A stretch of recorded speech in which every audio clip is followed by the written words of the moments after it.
Welcome to The Explainer. Today we're going to break down the poverty cycle. And we're not going to look at it as some unsolvable problem, but as a system with clear economic principles. We're going to explore how it works, and maybe more importantly, how it can be broken. Okay, so let's dive right into the big question here. What are the powerful economic forces that actually create this cycle? We're going to unpack that, and then we'll get into a really clear three-stage framework for how to achieve financial mobility. So what are we really talking about when we say poverty cycle? Well, think of it like a systemic trap. You've got all this financial pressure that makes it incredibly difficult to save or invest for the future, right? But then, that lack of savings and investment is exactly what guarantees the financial pressure continues. It's this self-reinforcing loop that can feel absolutely impossible to escape. And look, it is so important to get this out of the way right now.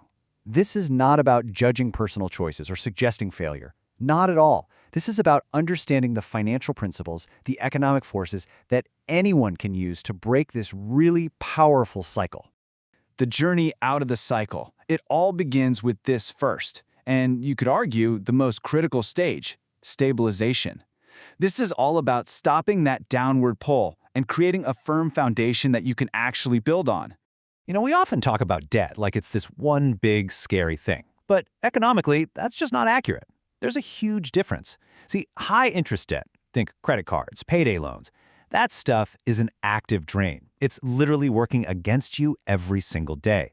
But then you have lower interest debt for an asset like a mortgage. That can actually be a tool for building value. So in this first stage, the real enemy is that high-interest debt. Okay, so this is where a clear process is so important. First things first, you build a small cash cushion. I mean, even a few $100s can stop a small emergency like a flat tire from turning into a major new debt. Then you attack the high-interest debt with everything you've got. Once one of those is gone, you take that payment and you roll it onto the next one. It creates this incredible snowball effect that builds momentum, and most importantly, it gives you some breathing room.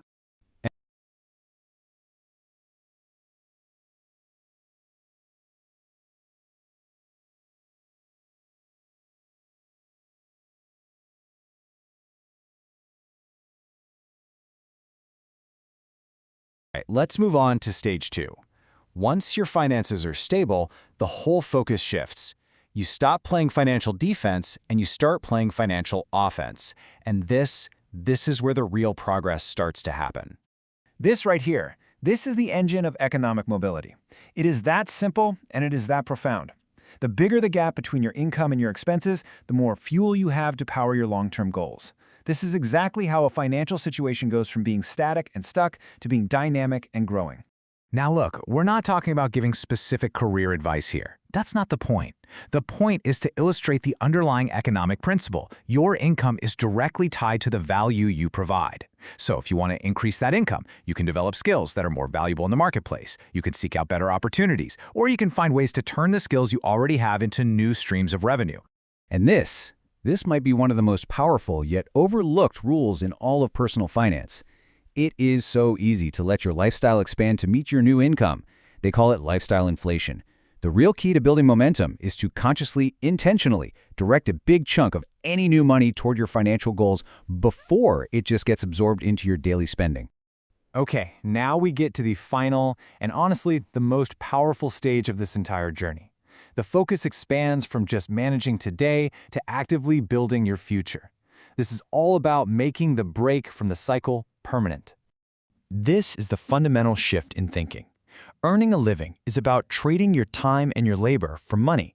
But building wealth, that's about owning assets, things that generate income for you, whether you're actively working or not. It's about making your money work for you.